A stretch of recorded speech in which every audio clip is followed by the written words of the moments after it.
Bom, não pretendo fazer toda essa abordagem que a Ana Paula disse aí, questão da democracia, cidadania e consciência ecológica. É muita coisa para se falar em pouco tempo, né?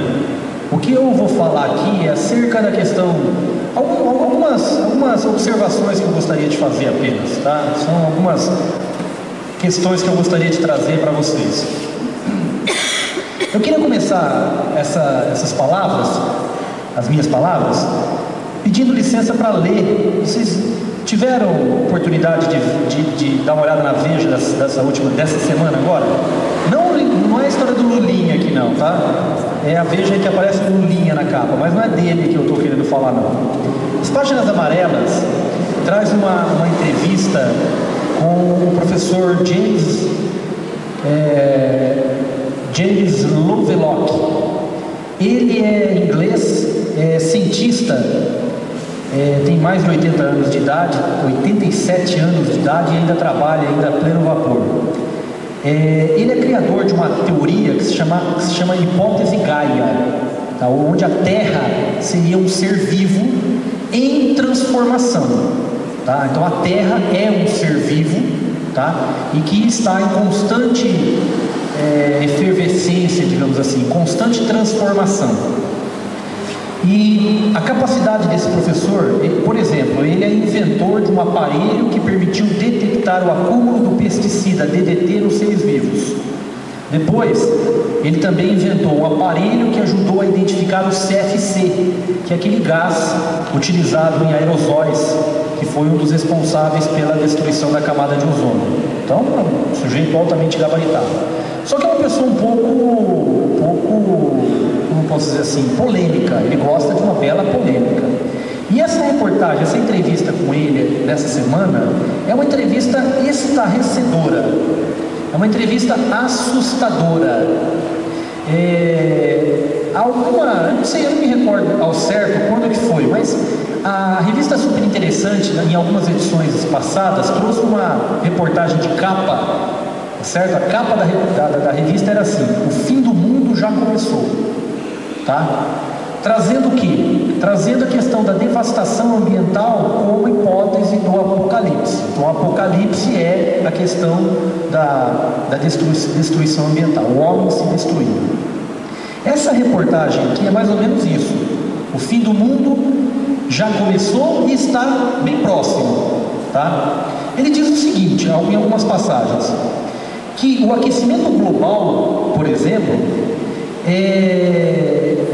a pergunta do repórter: quando o aquecimento global chegará a um ponto sem volta? E ele diz: já passamos desse ponto há muito tempo, certo? Os efeitos visíveis da mudança climática só agora estão aparecendo para a maioria das pessoas. Pelas minhas estimativas, a situação se tornará insuportável antes mesmo da metade deste século, lá pelos anos de 2040. Ou seja, daqui 34 anos a situação se tornará insuportável, segundo este professor. E aí ele fala: mas como que o senhor chega a essa conclusão? Ele fala o seguinte: por modelos matemáticos, descobre-se que o clima está a ponto de fazer um salto abrupto para um novo estágio de aquecimento. Mudanças geológicas normalmente levam milhares de anos para acontecer. As transformações atuais estão ocorrendo em intervalos de poucos anos. É um erro acreditar que podemos evitar o fenômeno apenas reduzindo a queima de combustíveis fósseis, por exemplo, que é a questão do petróleo. O maior vilão do aquecimento é o uso de uma grande porção do planeta para produzir comida, tá certo? E aí ele vai dizendo: as áreas de cultivo e de criação de gado ocupam o lugar da cobertura florestal, que antes tinha a tarefa de regular o clima, mantendo a terra em uma temperatura confortável. Essa substituição serviu para alimentar o crescimento populacional. Se houvesse 1 bilhão de pessoas no mundo e não 6 bilhões, a situação seria outra. Agora não há mais volta. Aí o repórter pergunta para ele assim: olha, existe um estudo recente que concluiu que a temperatura da Terra vai aumentar em torno de 2 graus até o final do século. O senhor concorda? Ele fala: não concordo. Os cientistas fazem essa previsão baixa porque estudam a atmosfera como se ela fosse algo inerte. E a teoria dele é exatamente ao contrário. A teoria de que a Terra é algo em transformação, é a hipótese Gaia. É um cálculo estanque, baseado na crença de que o aquecimento é diretamente proporcional à quantidade de gás carbônico jogado na atmosfera. Há previsões mais confiáveis de um aumento de até 6 graus na temperatura até o final deste século. Em algumas regiões o aumento será ainda maior. Aí ele fala: o aquecimento global vai levar, a pergunta do repórter, é até um pouco cansativo, mas é muito interessante essa reportagem. O aquecimento global vai levar a uma nova fase da seleção natural da espécie humana? Aí ele fala: sim. Pela hipótese Gaia, qualquer organismo que afeta o ambiente de maneira negativa acabará por ser eliminado, certo? Como o aquecimento global foi provocado pelo homem, está claro que corremos o risco de ser extintos. Até o final do século, é provável que cerca de 80% da população humana não mais exista. Aí ele diz: os 20% restantes vão viver no Ártico ou em outros continentes, onde as temperaturas são mais baixas atualmente e onde houver um pouco de chuva.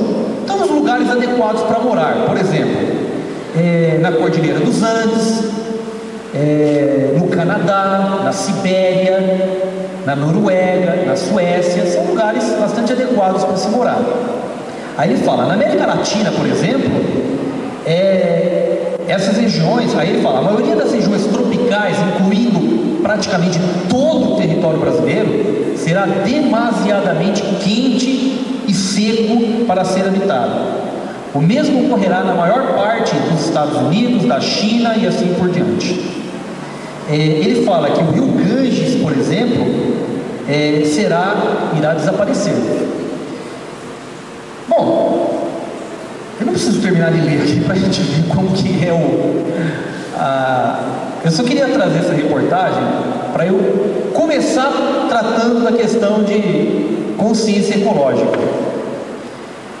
Se nós pensarmos em termos de que a Terra é algo inerte, de que ela se suporta, a gente simplesmente vai desaparecer.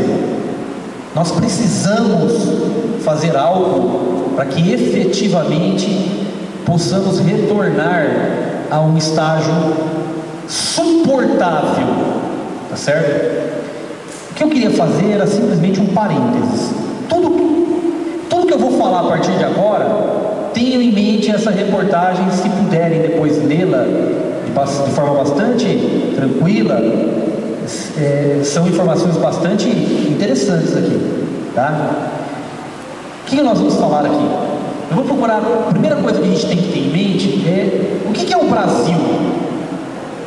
O Brasil é um país pobre, subdesenvolvido, regional, não é um país que tenha um desenvolvimento nacional, é um país que tem um desenvolvimento regional, é um país desigual, um país discriminatório. Isso é o Brasil. Mas o senhor estava falando, como que eu chego a essa conclusão? Vocês não me dão licença, mas eu vou ficar em pé, tá? Porque eu não consigo ficar sentado. Como que a gente chega a essa conclusão? A gente chega a essa conclusão lendo a Constituição Federal. Por quê que a gente chega a essa conclusão?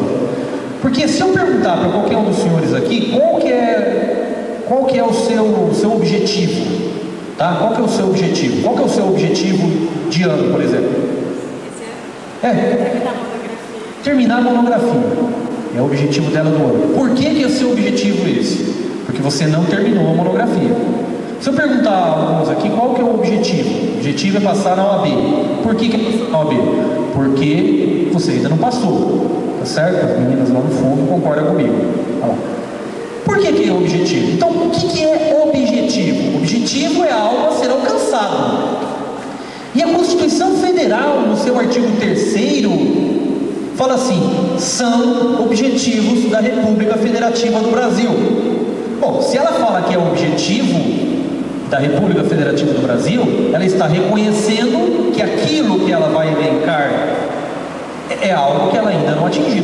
E ela fala: são objetivos da República Federativa do Brasil: acabar com a desigualdade, distribuir riqueza, acabar com o preconceito. Ou seja, essa conclusão que eu cheguei de que o Brasil é um país preconceituoso, pobre, desigual, é um país que não tem desenvolvimento nacional, foi a própria Constituição que falou, não sou eu que estou falando, porque ela própria estabelece no artigo 3º alguns objetivos da República. Muito bem, a partir desta interpretação é que nós temos que estudar tudo o que vem pela frente. Se nós formos estudar a história, nós temos que ter em mente estas nossas características, feitas pela Constituição Federal. Se nós formos estudar o direito ambiental, nós temos que ter em mente estas características do Brasil. Se nós formos estudar a questão da infância e da juventude, da criminalidade, nós temos que ter como parâmetro o que a Constituição fala, que é isso que eu acabei de elencar, que nós somos pobres, desiguais, etc. Por isso aquela história de que essa é uma lei boa para a Inglaterra, para a China, para a Noruega, eu não concordo. A lei é algo a ser alcançado, ela objetiva alguma coisa. Então, se nós temos um estatuto da criança e do adolescente bom, isso é excelente. Por quê? Porque aquilo é algo que nós temos que alcançar, tendo como parâmetro de interpretação essa observação constitucional dos nossos objetivos. Então nós vamos estudar o direito ambiental a partir desta interpretação. Nós somos um país pobre, desigual e assim por diante.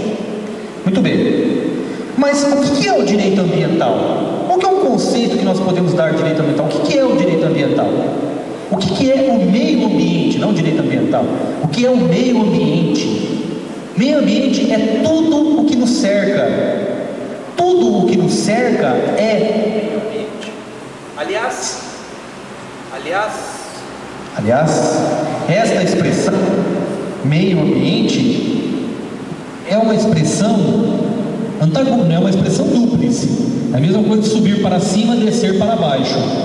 Tá? Porque se é meio já é ambiente, se é ambiente já é meio. Mas como é uma expressão que todo mundo usa, a gente vai usar também.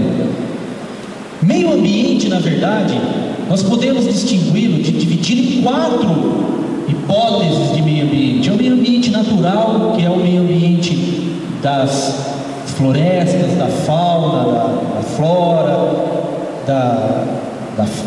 dos peixes e assim por diante, da nossa vida. Mas nós temos também o meio ambiente artificial, que é isso daqui, ó, é o construído, são as cidades. A cidade também é ambiente artificial. Nós temos o meio ambiente cultural, que é o nosso patrimônio histórico, turístico, artístico, arqueológico, meio ambiente cultural. E nós temos o meio ambiente do trabalho, que quem assistiu segunda-feira a apresentação, aquele debate acerca da cana, é aquela questão das condições de trabalho daqueles operários. Aquilo ali é meio ambiente de trabalho. Você precisa adequar o trabalhador a algumas condições suportáveis. O meio ambiente, portanto, é tudo o que nos cerca. Não é apenas bichinho, não é apenas borboleta, não é apenas algo natural, é tudo. Agora, nós temos que ter em mente que este ambiente, este meio ambiente, ele deve ter uma proteção constitucional, ele deve ter uma proteção legal. Agora, nem sempre foi assim. Nem sempre nós tivemos uma Constituição que trata da questão ambiental. Nós dividimos a questão da proteção ambiental em 4 fases. Uma primeira fase é conhecida como fase desregrada. É a fase do descobrimento do Brasil até praticamente o começo do século XX. Até o começo do século XX nós tínhamos uma não havia proteção ambiental legal. O meio ambiente ele não era pensado como tal. Protegia-se, por exemplo, na época da coroa, nós tínhamos uma lei que protegia o pau-brasil, mas não estava preocupado com a proteção daquele bem ambiental, estava preocupado com aquilo que ele poderia render, que é a questão do pau-brasil como objeto para ser vendido e utilizado como tinta e assim por diante lá na Europa. Agora, uma segunda fase da proteção ambiental é uma fase que nós chamamos de fase fragmentária. Por que fase fragmentária? Porque pensava-se o meio ambiente como se ele fosse algo separado. Ali eu tenho a floresta, aqui eu tenho os animais, aqui eu tenho a água. Então eu protejo a floresta, protejo os animais e protejo a água. E nós sabemos que não é assim que funciona, porque se você não proteger de forma global todos os elementos naturais, você na verdade não protege nada. Por isso que exemplo dessa proteção nós temos no Código Florestal, que é de 1965, nosso Código Florestal. Exemplo é o Código de Caça, exemplo é o Código de Águas. A maioria da nossa legislação pertence a essa época, a uma época de proteção fragmentária. Numa terceira fase, nós temos a proteção holística, ou seja, começou-se a pensar o meio ambiente como algo global. Não adianta eu pensar apenas na água se eu não penso na floresta. Não adianta eu pensar na floresta se eu não pensar no bichinho que mora naquela floresta. Eu tenho que pensar no ambiente de uma forma global, inclusive o meio ambiente artificial, porque nós temos também animais na cidade, aliás, nós também temos árvores na cidade e assim por diante. Tem a sua função ambiental. E, portanto, é uma época de uma proteção holística. E essa época, ela foi inaugurada no Brasil com a Lei 6938 de 81, que é a Lei da Política Nacional do Meio Ambiente. Através desta lei, instituiu-se um sistema chamado Sistema Nacional do Meio Ambiente, que é o SISNAMA. O SISNAMA, esse Sistema Nacional de Proteção Ambiental, ele é dividido em órgãos. Então nós temos o órgão superior, que é o Ministério, órgãos de execução, por exemplo, como o IBAMA, órgãos de consultoria, por exemplo, o CONAMA, que é o Conselho Nacional do Meio Ambiente, e órgãos estaduais, órgãos municipais e assim por diante. Estabeleceu-se, portanto, um sistema de proteção nacional do meio ambiente e inaugurou-se uma fase de uma proteção global. E eu, particularmente, incluo uma quarta fase de proteção, que é a proteção constitucional do meio ambiente. Por quê? Porque a Constituição de 1988 foi a primeira Constituição brasileira a tratar do meio ambiente. Foi a primeira. Todas as constituições anteriores brasileiras, nenhuma delas tratou da questão ambiental. Nenhuma delas. Só a Constituição de 1988. Então, portanto, eu particularmente incluo uma quarta fase, que é a chamada fase de proteção constitucional. E essa fase de proteção constitucional, ela é feita através do artigo 225 da Constituição Federal, quando o artigo 225, ele traz várias mensagens. Um artigo apenas traz uma discussão interminável acerca da proteção ambiental. Muito bem. Onde que nós podemos chegar? Nós podemos chegar num conceito muito em moda, que é o conceito de desenvolvimento sustentável. O que é o desenvolvimento sustentável? Como que surgiu essa discussão acerca do desenvolvimento sustentável? O desenvolvimento sustentável é a necessidade da preservação ambiental, não apenas para nós, mas também para as futuras gerações. Você pensar em desenvolvimento econômico, em desenvolvimento social, mas com respeito à questão ambiental, tá certo? Com respeito ao meio ambiente, para não só as presentes como futuras gerações. Isso é desenvolvimento sustentável. É um discurso magnífico, da qual este professor, que eu li aqui para vocês, fala que este discurso ele é muito interessante se nós estivéssemos no ano de 1800. A discussão do desenvolvimento sustentável para ele seria uma discussão muito interessante no ano de 1800. Hoje ele fala que não há mais hipótese para desenvolvimento sustentável. Ele fala que hoje há necessidade de um retrocesso, tá certo? Há necessidade de se retroagir para que nós consigamos vencer esse apocalipse que ele prega, tá certo?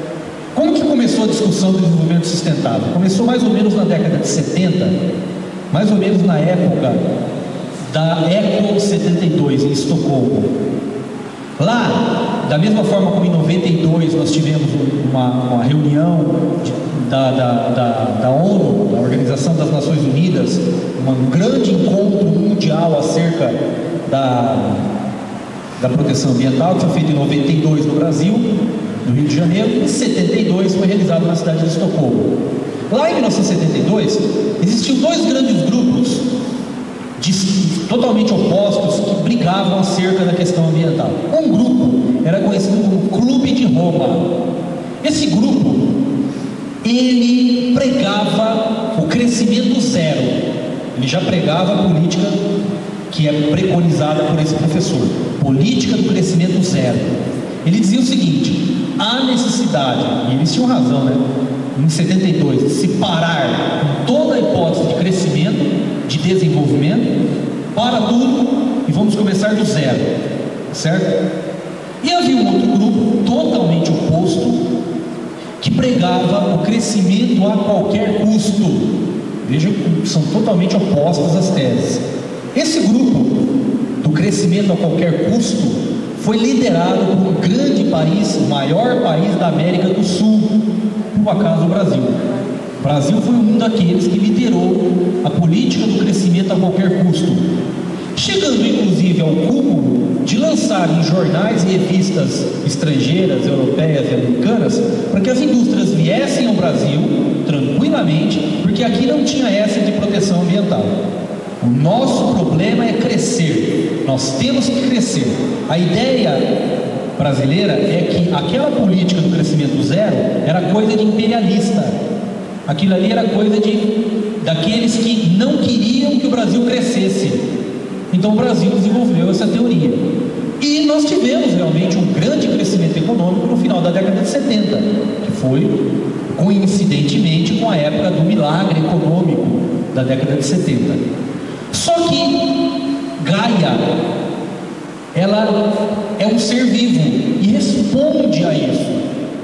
Foi quando, no começo da década de 80, final de 70, começo de 80, o Brasil foi considerado, uma cidade brasileira foi considerada a cidade mais poluída do mundo, que foi Cubatão, onde dezenas, centenas e talvez milhares de crianças tiveram uma doença conhecida como anencefalia e simplesmente nasceram sem cérebro, por força desse descalabro brasileiro de que podia crescer sem nenhuma preocupação ambiental. Ora, o ambiente, ele responde, ele simplesmente responde, ele é reflexo. Se nós cuidarmos mal do ambiente, ele simplesmente vai me dar um troco, tá certo? E foi o que aconteceu na década de 80 com a Cubatão. Muito bem, aí o Brasil caiu em si. E em 1981 desenvolveu a Lei da Política Nacional do Meio Ambiente, que é a Lei 6938. Portanto, o que é o desenvolvimento sustentável? O desenvolvimento sustentável ele é uma mescla entre essas duas grandes políticas, do crescimento a qualquer custo e o crescimento zero. Nós precisamos crescer, desenvolver, mas precisamos também respeitar o meio ambiente. Isso é muito bom no papel. Isso é muito bom no papel. Vai explicar isso para um pequeno proprietário rural que ele tem 2 alqueires de terra e você explica para ele o seguinte: ele tem 2 alqueires de terra e um riozinho que corta a propriedade. Aí você explica para ele o seguinte: olha, o senhor tem que 30 metros de cada lado do rio, o senhor tem tem que cercar, porque é área de preservação permanente, tá certo? 30 metros de cada lado. Ele já vai perder 60 metros da propriedade. Isso em linha reta, né? Aí você explica para ele assim: olha, tem uma outra coisa, senhor. O artigo 16 do Código Florestal determina que a sua propriedade tenha 20% de reserva legal. Aí ele vai virar para mim e falar assim: eu vivo do quê? Onde que eu vou plantar? Eu vivo disso daqui para sustentar a minha família. Como que você vai conscientizar uma pessoa dessa? Tá certo? Consciência ecológica, ela é um processo, ela é algo que vem, que surge, e não algo que simplesmente vai ser imposto. Para isso nós precisamos mudar a mentalidade e aquilo que nós chamamos de uma nova posição ética frente ao meio ambiente, frente à questão ambiental. Se nós imaginarmos que a natureza ela está a meu serviço, tão somente isso, ou seja, que eu posso usar e abusar do ambiente como se eu fosse o centro do universo e portanto ele me serve, não vai dar certo. Essa é uma posição que nós chamamos de uma posição antropocêntrica, ou seja, o homem no centro do universo. O universo lhe serve. E nós temos, se vocês pararem para pensar, vocês vão pensar antropocentricamente. Se vocês pararem, mas o ambiente não me serve? Ele está aqui a meu serviço. Se você parar para pensar, você vai concordar com essa posição, uma posição realmente antropocêntrica. Só que aí você vai chegar a alguns descalabros, como por exemplo, o endireitamento de rios. Já viram? Endireitamento de rio? O rio nasceu errado, ele é muito torto, tá certo? E aí, para você consertar o rio, você faz valetas e deixa o rio retinho. Ele vai ficar bonito, direitinho. Isso é um endireitamento de rios, porque o rio nasceu errado. Outra coisa, eu tenho uma propriedade rural onde passa um braço de uma lagoazinha, um riozinho, um córrego, mas eu estou precisando cercar essa água porque a minha propriedade precisa de água para o meu gado beber. Então eu vou lá e faço uma represinha. Eu faço só uma represinha só. Faço uma represinha e cerco aquela água. Só que essa represinha, ela vai prejudicar todos os demais proprietários rurais abaixo. Além disso, essa represinha ela não vai ser cercada, ela vai ser utilizada preponderantemente para a como chama o nome bonito, para o gado beber água, tá certo? O gado vai pisotear aquela pequena curso de água, vai assorear e daqui a alguns anos não vai mais existir. É um pensamento antropocêntrico, eu tenho que viver daquilo. Assim como eu particularmente eu não sou técnico, não sou engenheiro, não sou agrônomo, não sou nada, eu sou da área do direito. Mas eu acho um absurdo não existe tamanho, do meu ponto de vista, que é a questão da transposição das águas do Rio São Francisco. Eu li um artigo de um engenheiro, sujeito especialista na matéria, e ele começa o artigo da seguinte forma: o Rio São Francisco nasceu errado. Ele começa o artigo dele assim: o Rio São Francisco nasceu errado. Por que ele nasceu errado? Porque ele nasce lá em cima e deságua para o sul.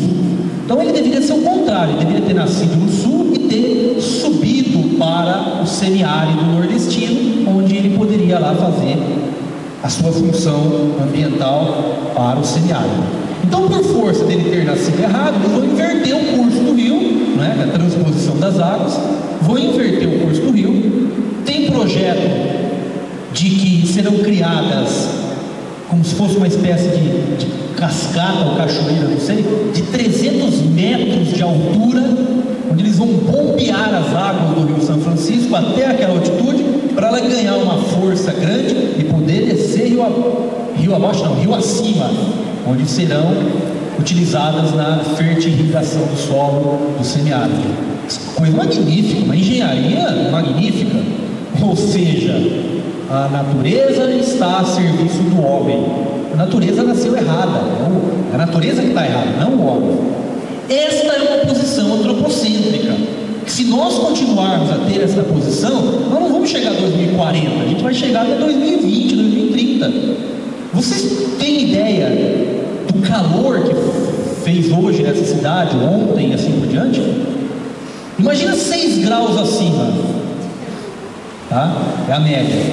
Bom, nós precisamos ter uma outra posição, que é uma posição biocêntrica, uma nova posição ética em frente à questão ambiental. Qual seja, de que a natureza tem vida, a natureza é vida. O homem, ele faz parte deste grande ecossistema que se chama ambiente. Nós somos integrantes de um ecossistema. Isso daqui não é meu, isso aqui é uma casa onde nós vamos morar. Nós moramos dentro desta casquinha chamada Terra. Nós precisamos tomar conta dela. Para isso, nós precisamos mudar a questão ambiental, tá certo? Com coisas simples, não jogar o lixo na rua, tá certo? Não jogar. Eu estava voltando para Prudente semana passada e um sujeito, eu estava dirigindo, tinha um carro na minha frente, ele descascou uma banana e jogou para trás. A banana caiu no meu paralama, no para-brisa do carro, bem na minha testa assim. Isso o que é? Isso é falta de educação, tá certo? O sujeito não tem um pingo de educação em relação ao ambiente também. Se fosse uma lata de cerveja, aquela lata de cerveja seria jogada no ambiente e ela demoraria décadas para ser incorporada.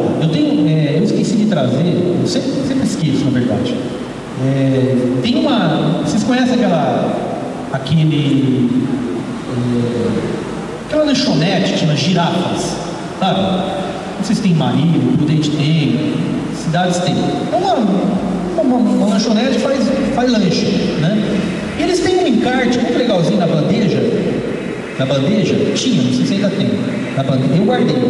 A bandeja tem um encarte assim, que é a quantidade de anos que simples objetos serão se lançados na natureza, quantos anos eles serão incorporados. Um chiclete, uma coisa tão simples, um chicletezinho, demora 100 anos para ser integrado na natureza. O filtro do cigarro, 10 minutos, 15 minutos, 1 minuto, já estou terminando. O filtro do cigarro demora 150 anos para ser integrado na natureza. O plástico, a garrafa PET, ela jamais será incorporada à natureza. Uma latinha de Coca-Cola demora 200 anos para ser incorporada. Ou seja, o que nós vamos fazer com isso?